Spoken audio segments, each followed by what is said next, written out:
ஜன்னல் கம்பி உந்தன் கைகள் பட்டு பட்டு வெள்ளி கம்பி என்று ஆகியது. கம்பஞ்சக்கை உந்தன் கண்கள் தொட்டு தொட்டு தங்கச்சிற்பம் என்று மாறியது. ஜன்னல் கம்பி உந்தன் கைகள் பட்டு பட்டு வெள்ளி கம்பி என்று ஆகியது.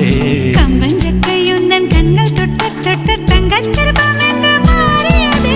பூக்கும் புன்னகையாலே என் தோள்கள் ரெக்கைகளாக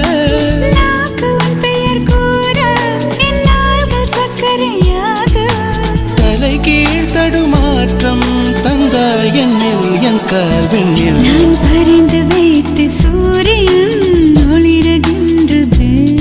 நான் நடந்து சென்ற மணல் வெளி மலருகின்றதே.